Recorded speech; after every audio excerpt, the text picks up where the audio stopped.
Spoiler alert. Spoiler alert. Please be advised. Spoiler alert episode. Spoiler. Please be advised. Spoiler alert. Spoiler alert. Spoiler alert. Spoiler alert.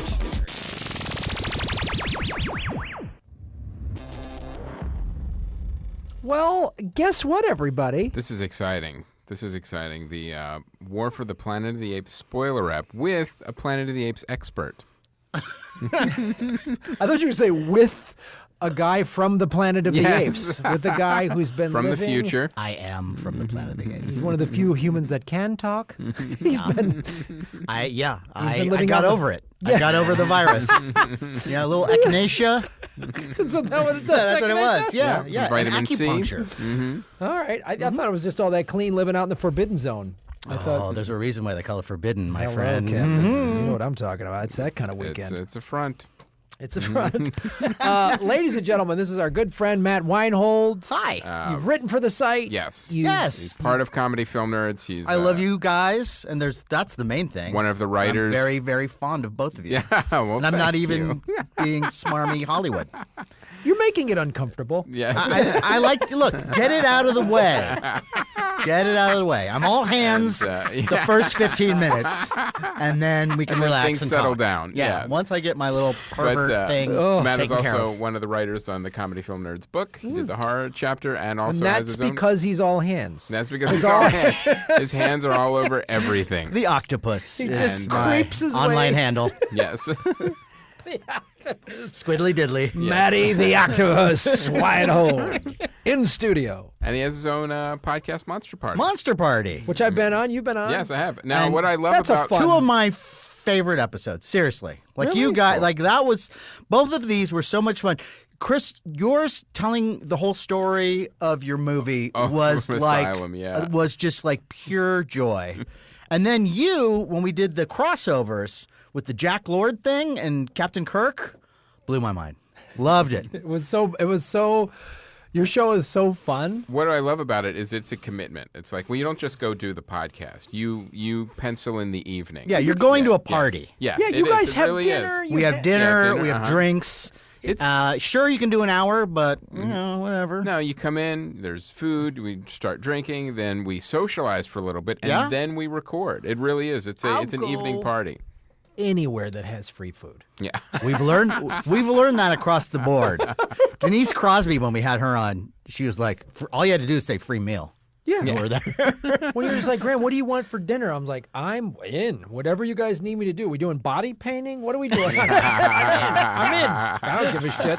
Whatever you guys are into, furriness, whatever cosplay, I don't care. Oh, we got to do a furry. Do a furry We got to one. do a furry. And that's on camera. That has to be on camera. Hey, man, if there's tofu pad thai, dial me in, kid. It's, you know, Well, you know, we some you crushed know, peanuts. God Graham will do forbid anything. I just want to say that the water that you provided me here, very cold, very, very pure. Thank the good people at All Things Comedy. Yes. I do thank you, people at All Things Comedy. So let's get into it. Let's talk about War for the Planet of the Real Apes, quick. Real Real quick ahead. now. All right, wait, If wait. anyone's new, and we always got to do this every episode. Okay. So every Explain what the spoiler every is. spoiler up, we always get new listeners. So we need people to know we are going to discuss every single aspect of War for the Planet of the Apes, including the ending. If you have not seen this movie, and want to and don't want it spoiled, you need to hit the pause button and get yourself into a motion picture cinema and watch this film. All right. Toot sweet. Toot sweet. That being said, let's get into it. Yes. Now, So Chris and I have talked about it on the regular episodes. have. We both liked it. I felt like Dawn was a little stronger out of the three. A Personally. little stronger. Yeah. So. So now Matthew, now I felt that I loaded actually- look you just gave me. All right. As much as I liked this movie, I agree with you, though. I think the second one was definitely the better film. Here was the thing about this film. Okay. It really was, like we were talking about, this really felt like Apocalypse Now with apes. And then I was saying, like, well, that was, how many of these were we going to have? We just had, Skull Island was like all these shots from Apocalypse Now that with a giant ape. But Like a this whole movie- generation just discovered that film. Right, exactly. Yeah, and they're like, like, well, oh, we're going to put this yeah, into this is everything. good. Yeah. But we have. Who knew? Kurtz went nuts. Yeah. Spoiler alert. Yeah. Kurtz goes nuts. Yeah. He goes So up we the have- river, loses his shit. So we literally have Woody Harrelson as Kurtz, and they're coming after him. Now, in the trailer, there was a shot that never made sense to me. Okay. And that was Only in the trailer, Only huh? in the trailer. Okay. All Only in right, the go trailer. ahead. I'm sensing Matt loved this Yes, film. That's yes, the vibe I'm getting. Yeah, I can't wait to let him go off. But just the first. Can I just throw in right now? No matter what happens, no matter what I say, I would just want to say I recommend going to see this film. Yes. Oh, okay. Yeah. Okay. So there were these. There were helicopters in the trailer. I'm like, well, helicopters, but they're fighting the other soldiers. I know the apes aren't manning the helicopters, so I know clearly there is some other conflict going on. So I thought that was, on the one hand, interesting, where basically you have this rogue military operation with basically Colonel Kurtz, who went up, out of his mind. Love that idea. And then all the other soldiers coming down and basically taking away his command. And then you have the apes in the middle of it. Right. So That I did not see coming. no, I didn't see that I coming didn't see either. that Woody Harrelson was the guy that went nuts and did it out of. And that scene where he is talking to Caesar and he's explaining it, and you realize, God, his crazy logic for doing this. Like, I get it. I get where he's coming from. It's again And going he was to Apocalypse chewing Now. up. He was chewing up the He's scenery. chewing up the too. scenery. Yeah. But again, it's to the Colonel Kurtz of Apocalypse Now, who makes those points of, we fucking napalm children, but a guy can't write fuck on his helmet. Like, that's detestable, which is the whole point of Apocalypse Now, was to show, like, we do not have the moral high ground here, as Right. we think that we do as Americans. But war is awful. So he's like, look, if we're going to go into war, Colonel Kurtz obviously is saying this. If we're going to go into war, let's cut the bullshit. Let's cut these fucking namby-pamby rules. Like, let's just start cutting people's heads off and stringing them the fuck up. And we're gonna, and then all Like that they did stuff. with the apes. Like they put them on. They crucified the apes. And they Right. put them on. So that to me was interesting to then say, well, this is a guy that's seeing the potential end of the human race at the hands of these biogenetically engineered apes. Right. I think And one he's of not my entirely wrong. No, right. I he's think not. one of my favorite lines was when he realized that these soldiers were not coming to join Woody Harrelson. They were coming to fight him, and he goes to Caesar. Well, don't get too excited. The only thing they're more scared of than me is you. Yeah. So it's not like they were going to come and liberate the apes. All right. So Matt. So Matt, you've been Very patient, very very polite. quiet. Yeah. So but I feel now I think it's time to I feel unleash a guy you. like. I If feel you were like just I sitting feel next to some me in a nerd bar rage. and I didn't know you, I'd be like, this guy's ready to go. Yeah. I loved the last one, and all of them have things in them that make you go, oh, that's a little squirrely. That's a little sloppy screenwriting. But they've got better. Like, I thought Dawn was better than Rise. And so I'm ready to like this. And especially when you sit down in that theater and you watch what they have done with these apes, the technical achievement of what they have done, it's mesmerizing. Oh, Andy, we've Right. talked about this. Andy Yeah. Serkis needs an Oscar nomination. Absolutely. I mean, you forget you're watching, like, every single shot is computer generated motion capture. Like, He's- the apes didn't really ride the horses. Right. Yeah. Yes. So here's the thing. Like, I mean, movie actors usually get their nominations and show how good of an actor they are in the close-up, because it's the little, on a 40-foot screen, the little emotional micro expressions are magnified and you go, wow, that's so powerful. Andy Serkis is doing this. In a mocap In the suit. mocap suit. Yes, and it shows you also two things. Then it shows you how advanced the technology is, that they can take his actual human reactions and make them look like he's And marry it, and yes. marry it to make Yes. it an ape. So that's fantastic. And there's some scenes I'm like, well, that's an acting. That's Yeah. the fucking clip for the Oscar nomination. Yeah. that scene Right. Oh yeah. There are so many moments in there where I am genuinely moved watching computer generated imagery mixed with motion capture, Right. and astounded that I'm feeling this. Yeah, because there's an actor underneath. Yes, and I really was mesmerized by that. Now, in any movie like that where you're kind of wowed by the effects, Then it gets to a point where that kind of starts to wear off, and now you're in the movie. You need the story. Yeah, and there's just so much of it that I just don't understand. Like, even the heavy-hitting political stuff, okay, that's fine, whatever. As long as you're telling me a good story. Like what specifically? Well, build the wall. Okay, And also, I never understood the idea of, so in the movie, they're building this. They're making the apes build this. They've captured all the apes. By the way, they've got them in a prison camp. It wasn't a very good wall. Well, that's the point. That's the point. Like, first of all, there's no what if you taught them to build a good wall? Yeah, where's the Army Corps of Engineers? Don't you have any of those left? How about Bob Vila? They were literally just throwing debris into a pile. That was the wall. Yeah. And did anyone, there must have been some sort of intelligence that let them know helicopters are coming. Right. So unless it's a dome. Yeah. Right? I mean, so shouldn't we build with a force field, ground-to-air rockets or support something, or ditches, like traps, things like? That's the other thing. That's the other big problem I had with both sides of this war, which really there wasn't a war. The war was between the humans, right? And I was hoping there would be an ape war, but that's fine. I'm going in with my own expectations. That movie doesn't have to fulfill those. It has to tell a good story, and in this movie, the humans and the apes, first of all, have no concept of the idea of stealth. Like the idea of maybe we shouldn't be hiding behind the rocks so close to the front gate of the prison when we're doing our reconnaissance. Maybe as we're coming into this human settlement, we shouldn't be riding our horses right down the middle of the street.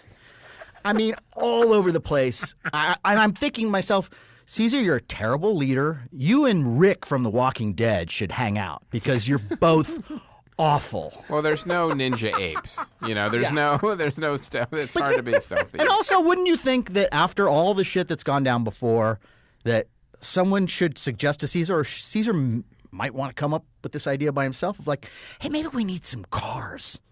Maybe we need some bigger guns. Like, instead, like, we have to phase out the whole spear thing.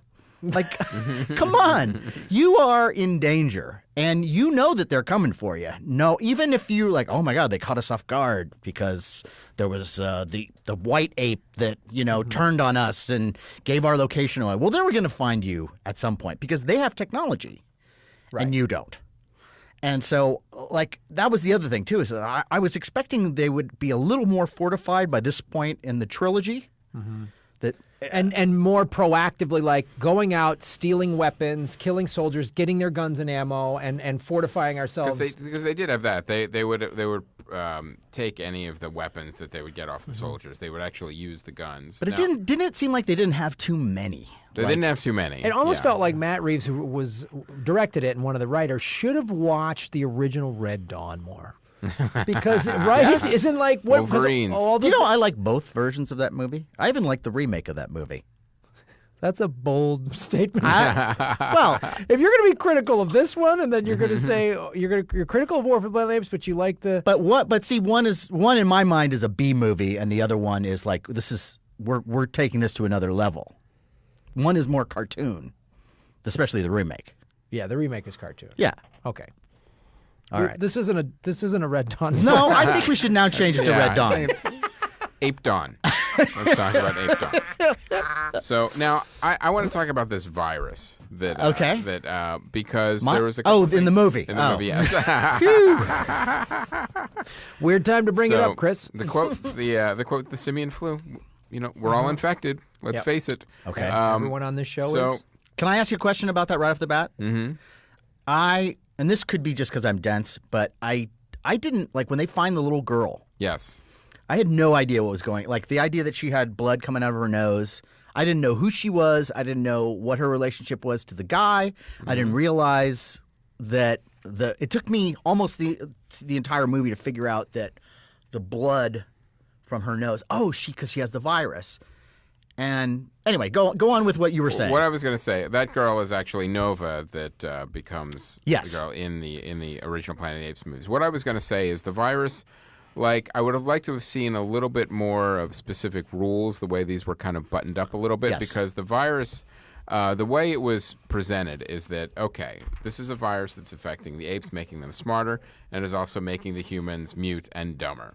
So if that's the case, then when they found the little girl, why didn't it affect the father? Because obviously the doll was infected because that's how Woody Harrelson got infected. Yes. So, Almost immediately. Almost immediately. Yeah. But the father wasn't affected. So is there Right. some kind of resistance some people And that's what have? confused me because Yeah. I didn't know what was going on. Like, Right. if he was also mute, then you'd go, oh, okay. Right. Here's what confused me. I had a lot of timeline issues with regards to this is a prequel, this is a lead up to the original Planet of the Apes, right?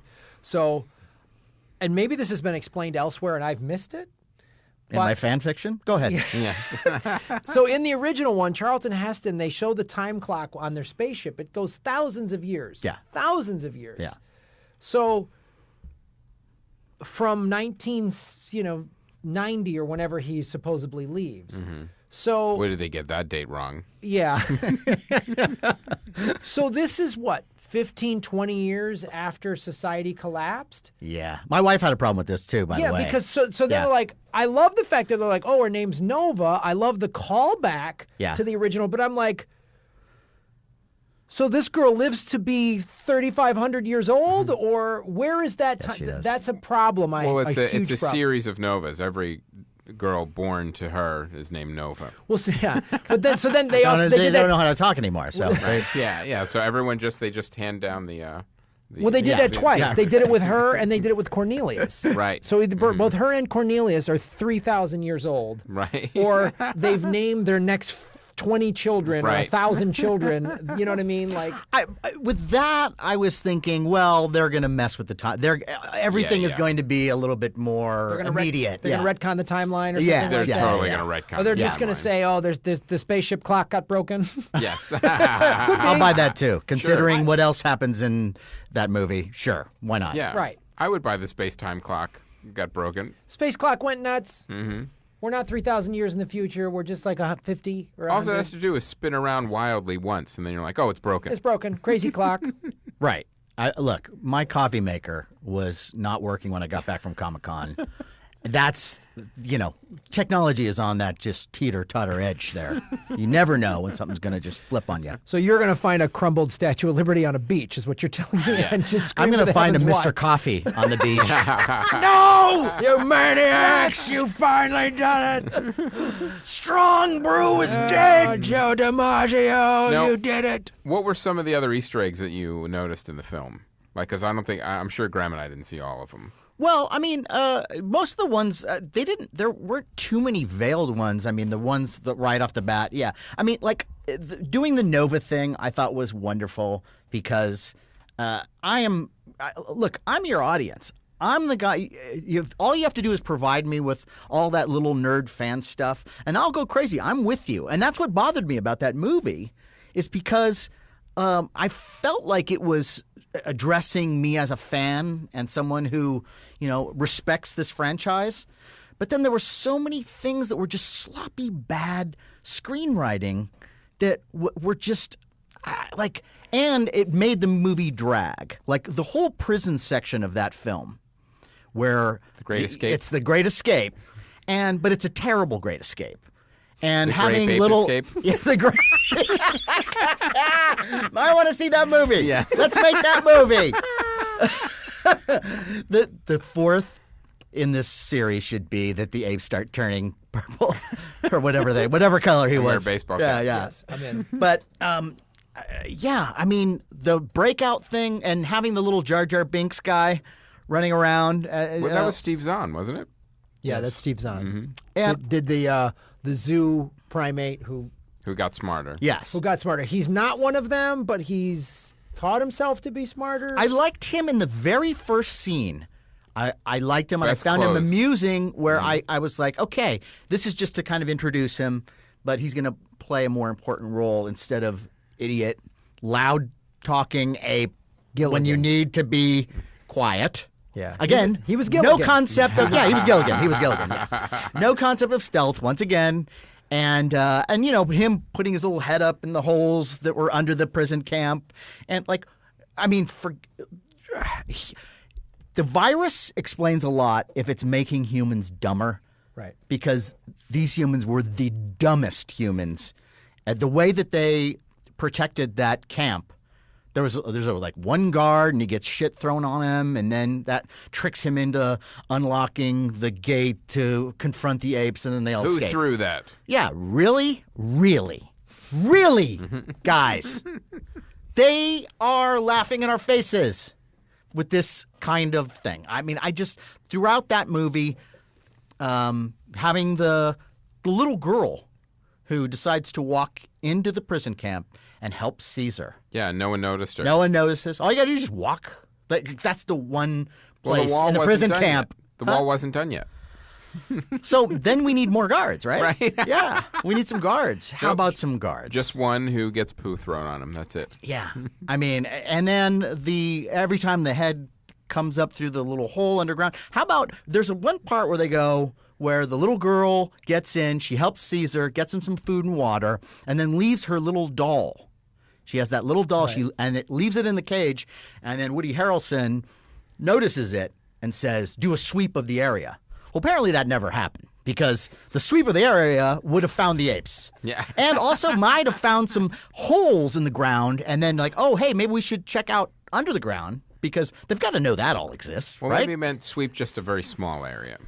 Or literally sweep, like dust and crumbs, and you know what I mean? Like, Yeah, the humans are getting dumber. My other get the dustpan. My other favorite dumb human scene is so that like the the other group of humans is now coming to attack, and the apes for some reason are now in the line of fire, all jumping around. Right. And they shoot the apes. Like, as far as I know, I don't see any apes with helicopters. Maybe you should save some of this ammo and point it upward. But I mean, that kind of thing drives me crazy, and I felt it was a wasted opportunity because everything else is there. You've got the technology, Right.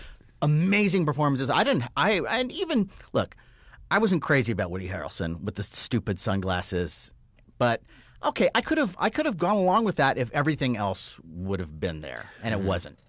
Well, let's go into then the ending because obviously this is setting up. Now they've already said Yes. in October of last year they said they're already like in production or pre-production for a fourth one. Even though this was Right. This is supposed to be a trilogy. supposed to be a trilogy, why? I see where they're like, well, why are we tied into three? Yeah, these are making money. Let's do another one. Right. Now, I was talking to Graham about this. What do you think about this, Matt? What if the next movies weren't prequels? They went past the original 70s movies and we see what happens after that. Would you like to see those? So- Which 70s movie? Because at some point you need to abandon some of those sequels. You mean the one that blew up the planet? Yeah, there's that one that killed everybody? Let's just say That's one of my favorites. Yeah. Beneath? You don't like Beneath? Planet of the Apes? It's okay, but no, my point is, you're done. You killed. It's over. Like you blew Right. up the planet, Yeah. and You- now we're gonna go shopping in you- San Francisco. Like, Yeah. that's like, yeah, you definitely have to. That is one of my favorite dumb plot points of all Right. time. Yeah. You'd have to retcon a fair amount of that out. My I'm just- favorite. If your listeners have never seen Beneath the Planet of the Apes, you have to see it also, and then immediately see Escape, because the idea Which that was the shopping one? Escape? that's Escape. Yeah. Escape, okay. And with Escape, the fact that like earlier in the first Planet of the Apes movie, Taylor makes a paper airplane, and they're like, oh. Cut to Beneath, they've now managed to get the original spaceship out of the Forbidden Zone lake, fix it, and leave the Earth's atmosphere. Like, these are some smart apes, man. They that's pretty good. And then go back in time. And wasn't there a TV show so too? oh yeah, there was a There TV. was a TV I watched show a TV too. show all like the time. like so you have all of this material that maybe some of it's canon, maybe some of it isn't. Right. You know, you pick what you want. Sure. But I'm saying just are there stories to be told after the original Planet of the Apes? Are there movies after that? and then the ending of this of war. Where does war go? Like, where does war go, and where should it go in terms of the whole? If you're going to continue doing prequels, Where? Do you just retcon the whole thing, and then the next one is like we have a recap, we have a new Taylor and a new Nova, and we just like, what do you do? Well, Because the ending of this was clearly like, all right, Moses has reached the promised land. humans are awful. Humans are going to kill themselves, and they're all getting the dumb virus. And we're already retconning out the Tim Burton version, so that's already Thank gone. you very Thank much. God. I want to hug you. Do we need to even mention that version? Yeah. Like, that was... Oh, that never. Yeah, it was a fever dream. That's that fan fiction. yes. It's fan fiction fever dreams. Yeah. Yes. That's what Yeah. Made for people who are not fans. So. No, I don't know who that's made for, but yeah. But I really feel like are there more stories after the original, like that we could do now with the technology that we have? Well, again, Beneath is actually one of my favorite Apes films because when I saw that as a kid, I was blown. I saw this on TV because actually I'm old enough to tell you that I saw Planet of the Apes, the original, in the theater as a kid, and this was rated G, and it was rated G. And there's a lot of shit that'll fuck up a kid in that movie. Yeah. Oh, God, that stuffed movie's humans insane. and Taylor getting shot in the neck and all kinds of horrible things. Well, the other thing too you have to understand about Planet of the Apes. So this came out in 1968. There's a lot of Charlton Heston's character in the original one. I mean, Rod Serling was one of the screenplays. Yes, right. So this is brilliant science fiction. So when they land on the planet, Charlton Heston keeps writing that other astronaut. All your idols and all you are, because that guy, they were painting him as just sort of some sort of whatever hero, successful guy, and Charlton Heston's just going, everything you thought was important, it's in the shitter now, pal. Like, it was like, wow, he was so dark, and he was so...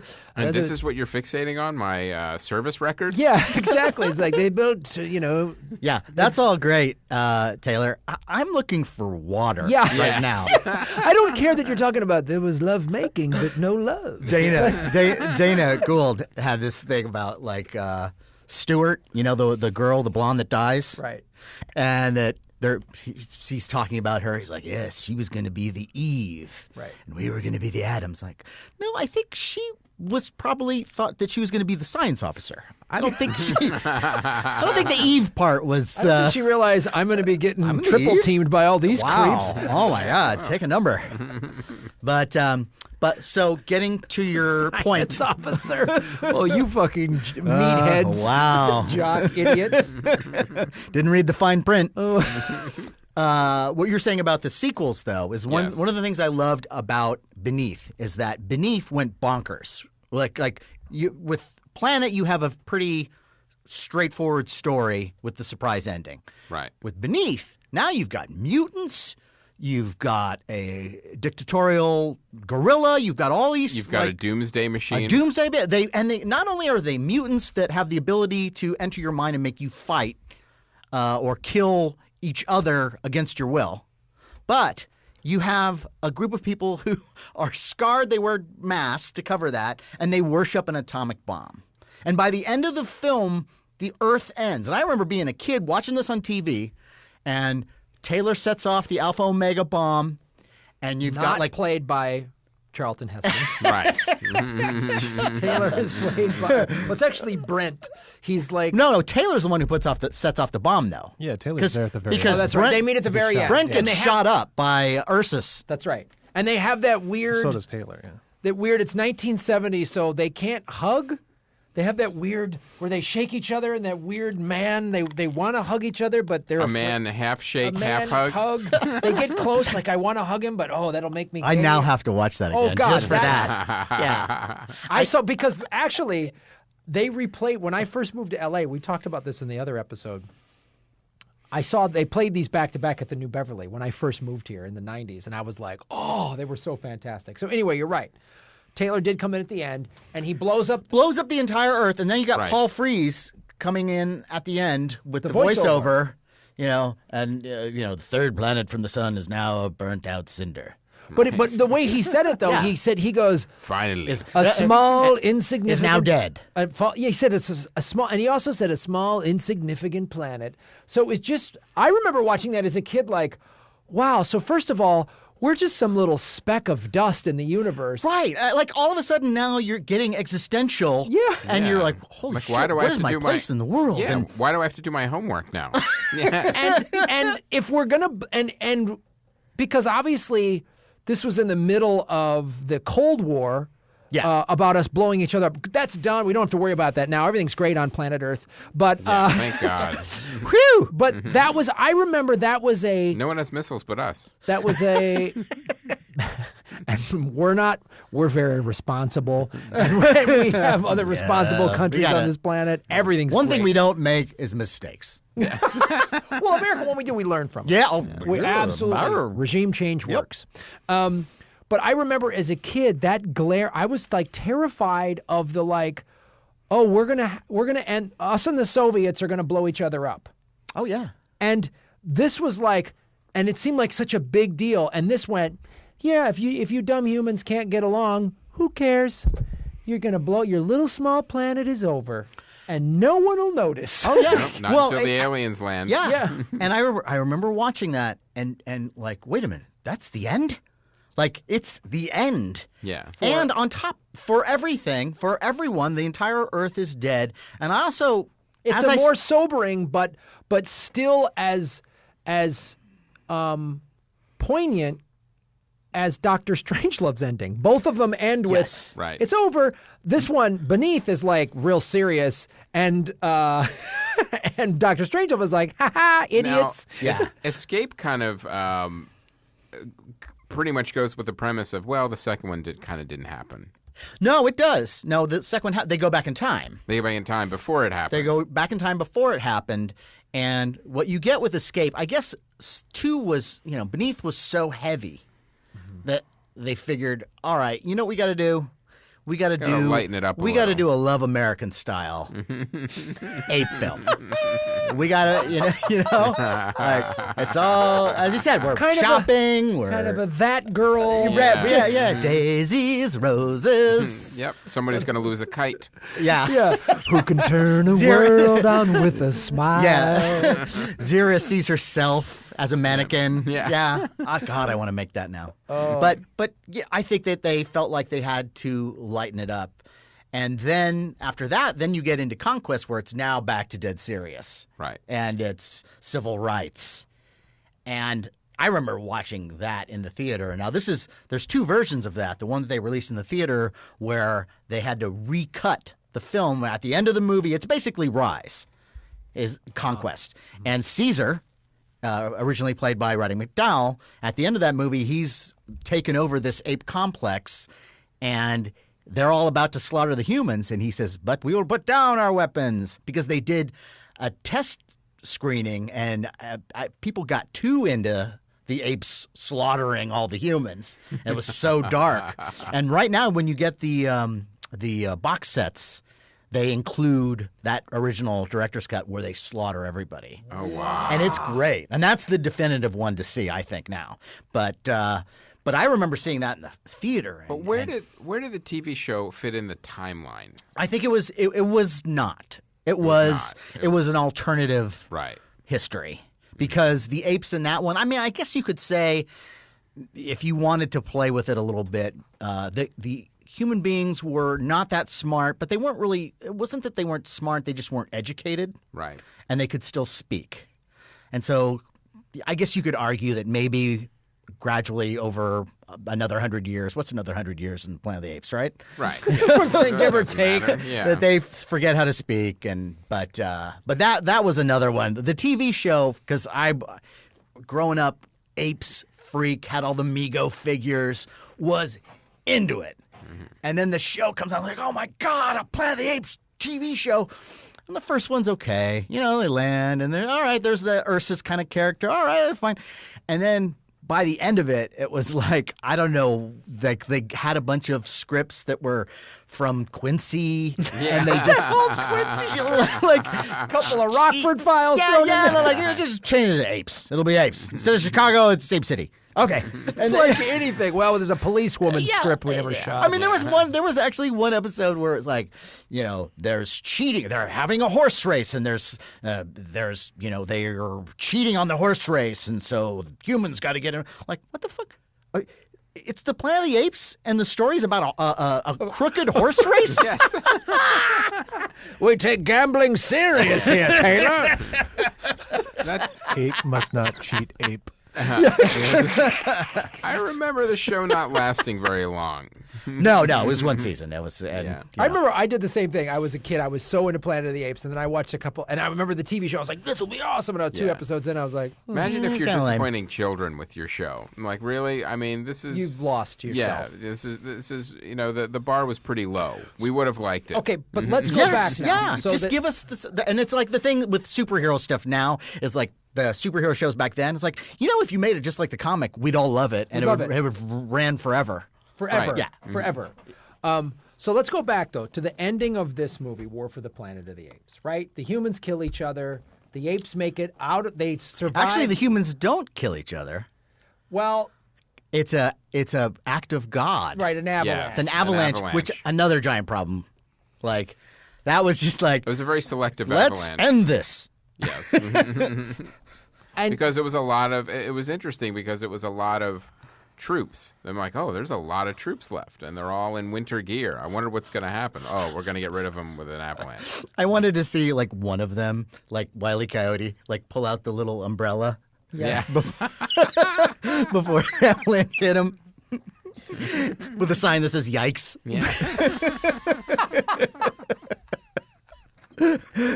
So what did you think of that ending, though? So, like, and where does that you ending? had to get rid of a lot of the soldiers. You had to get rid of them, but yeah. So you're saying act of God, and then where do the apes who have now survived human avalanche? Where do Yeah. they go? Where do we go? Well, so you're left with the impression that because Woody Harrelson says, well, they're going to send everybody against me. So you're left with the impression that That's it. at least the majority of human beings now are wiped out. And majority of the weaponry. And the This weaponry. is the cool thing. So they sent, that was the whole remaining army, because who hasn't died from the simian flu? They're sending all the big guns down, so there's not much left. The rest of the helicopters. Right. Mm-hmm. Yes. Yeah. Yeah. Helicopters, tanks, the majority of them just got wiped out Yeah. at a ski resort. At a ski. Yes. Worst vacation ever. But Is this a prequel to Hot Dog?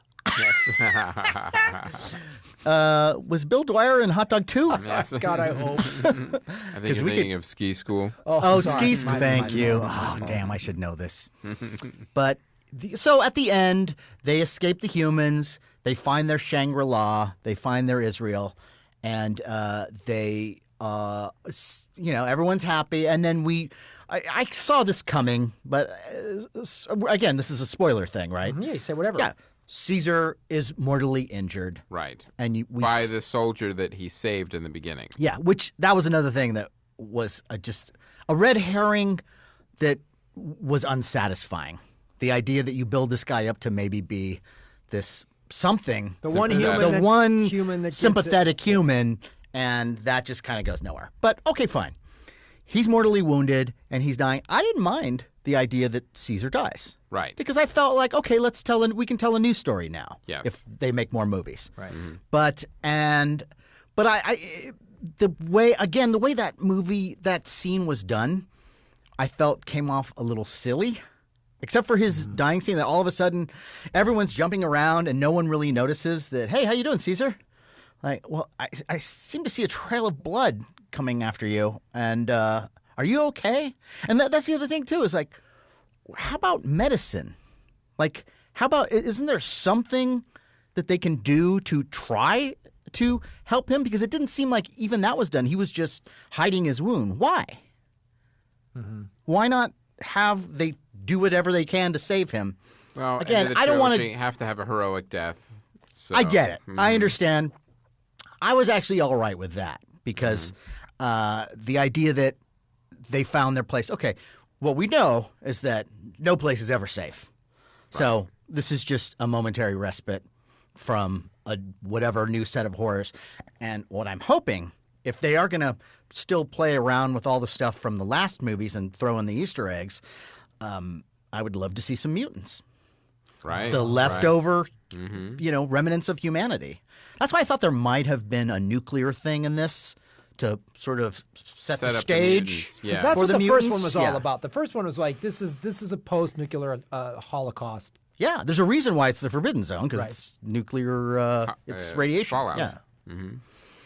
But I hope that they, at least now that they've told their Caesar story, I would like to see them go a little crazy, have a little fun with mythology. With mythology, it's the future. Cornelius rising up.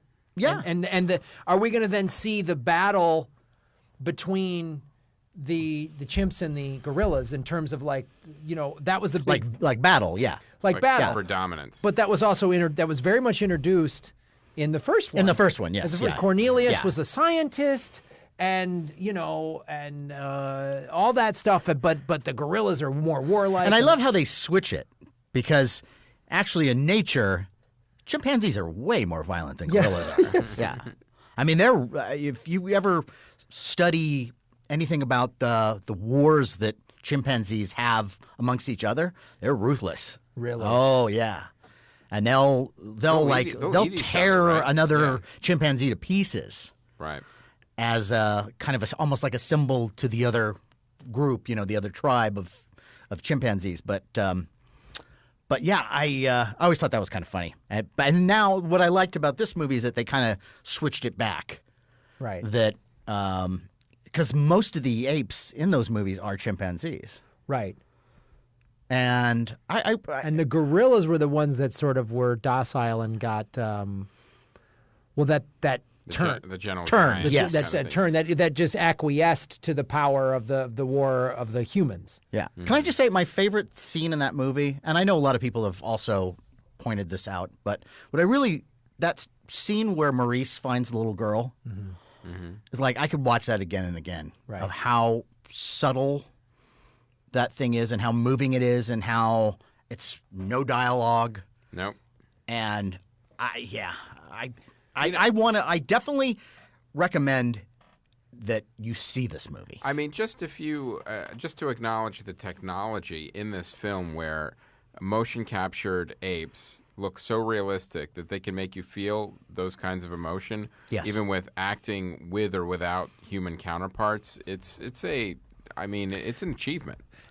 Without a doubt. I think if you like the first two, you should see this. And I think there are definitely some flaws and problems in it, but there are some amazing moments. Aaron, what did you think of completely this agree. film? I loved it. I wanted to see if our resident expert noticed this. When Maurice speaks and he says Nova's name to her, it's Charlton Heston from '68. It's his voice. I did not get that. As an No. audio I guy, didn't I know picked that it out either. immediately. No, was I like, didn't. Wow. yeah, it's not in Yeah. the trivia. It's not anywhere, but it's Is so that clear to right? me, yeah. Wow, you are good. Yeah. I relinquish my crown to you. Yeah. Yeah. You should put that on IMDb. I You should. yeah, you should. But I'll submit get it. no credits. Yeah.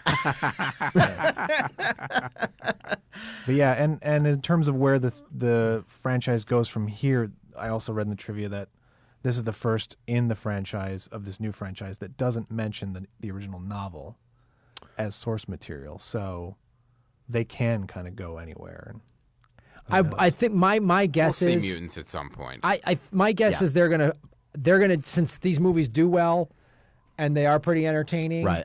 and they do have decent social commentary. My guess is they're gonna just retcon the whole timeline and just start a whole new right. universe. Go Star Trek. And they it. should. And they should, and they'll give us Easter eggs. A spaceship's gonna crash and a tailor's gonna walk out. Yeah. Right. And it's All of that is fine, but you don't have to. Again, you don't have to link it directly to the original series. You shouldn't. because the original series kind of went all over the place as we discussed Yeah, earlier. Yeah. It's hit and miss. Yeah. It's hit and miss. I going back to it now, there's a lot of even like Escape, which I always felt was a weaker one. When I watch it now, I kind of like it more because it's a thing of its time. Yes. Right. So I get that, but we have those films now. Yeah. Right. We don't need. It's like with the Star Trek films. You don't need to do Khan again. Let's see something else. Right. Right. Yeah. You don't need to do the same thing worse. Yeah. True. Yeah. That should be Very a good, wise words, yes. Mr. Mancini. All right. Well, I think that's Any final this thoughts can't be from it. about- Yeah. What? final thoughts, Matt Weinhold. Red Dawn. Now, Pat Swayze's masterpiece. I believe Dana right now, and hopefully I'm correct with all this information, but I think he's working on doing like a graphic novel of the original Oh, really? Rod Serling script. Oh, Wow. Because Well, we had Scott Tipton in here who wrote the crossover with Star Trek and the Planet of the Apes, and they had all Which of I Dana. really enjoyed. I enjoyed it as well. yeah. That's Chris got it for me as a gift. Yeah, That was I was like, It's you great. got it. Kirk meets Taylor. How can you not? And it wanna works. see this? I know, Yeah. of course it does. Yeah, It's perfect. yeah. It's like that. Yeah. And It's so great. and it had all of Dana's essays at the end, Yes. which was really cool. Yeah. And what we haven't discussed is, briefly we should, very briefly, the animated series. Oh, I forgot. There was an about that. animated Saturday morning TV series that was really based on the book because the apes have tanks and jeeps and spaceships and all kinds of stuff. And so they have a regular technological society. And I mean it's horrible animation. Yeah. I actually have an animation cell, which I think there were 3. Wow. Because Right? they That was just how much it movement was they not had. that much movement. Yeah, but as an oddity, it's worth checking out just because the fact that this, they cobbled this thing together, and I think they get I can't remember the actor's name, but they get as a voice actor, I think the guy from Beneath, Oh, okay. the black dude in Beneath. Right. Yeah, I'm trying to remember his name. Right. All right. All right. Well, that was good. Glad to have Matt join us. Matt, where can people find you on the internets? Facebook. There's my website, mattweinhold.com. You can get my CD, Dead Funny. At Comedy Film Nerds. Yes, and at Comedy Film Nerds. And check us out on Twitter, Facebook, and Instagram, Monster Party. Great show. It's a blast. Yeah, You guys will it's love so it. much fun. It's solid nerdery. Yeah, it is very solid. It's very Yes. intense, passionate nerdism. Yep. We have a lot of great guests. And you have present very company passionate, here. very passionate co-hosts. Yes. The one thing I can say about this podcast is that you're not going to get cool, savvy nerds. These are my friends. These are real nerds. So, and they act like nerds, and They don't see a lot of sunlight. No. We almost come to blows over things that aren't really that important. Yeah. It did bring me back to the heated arguments I had when I was 19 about crap that's not that important. No. But it delights me at the same, oh my God, one of our hosts, Larry, can get apoplectic over things like, running zombies. Yeah. To the point where now I just bait him. Now it's just well, if it were a running zombie, it'd be much better. And then you add liquor to that, and it's a fight. So what if it was jogging? It's just like a jogging zone. I don't know, Speed walking to me. That's what I always thought. The Walking Dead, just walk a little faster. Yeah. With running zombies, it's your ass. You're dead. Well, that's All it, right, guys. that is That's our a War show. for the Planet of the Apes spoiler up. We love doing these, as we said, because the Patreon hit the $1,000 level. We're doing 2 a Yep. month. If you can get us to the next level of Patreon, we can do more cool stuff, more video shows. Right now, we're just cutting up the video from these episodes, but we want to do more video interviews and all kinds of different stuff. So thank you guys so much for supporting the show. Of course, patreon.com/comedyfilmnerds. Thank you so much, Matt Weinhold. I love you guys. I mean that. Glad to have you. We love you. Wow, this once again got uncomfortable. It really did. It's weird. And you're the one who had the problem with the Taylor Brent I just thing. Taylor Brent into you. That's you were being legitimate, and then I went. And Yeah, it's okay. All right. I have a hard time You expressing. went ahead and did it. You felt something. Damn you, Brent. And one insignificant little podcast blows up and dies. Now a tiny piece of my heart is dead. Thank you, Aaron Brungard, and everybody at the All Things Comedy World headquarters. My name is Graham Elwood. And I'm Chris Mancini, and as always, remember, Han shot first. retcon it. You maniacs, you finally done it.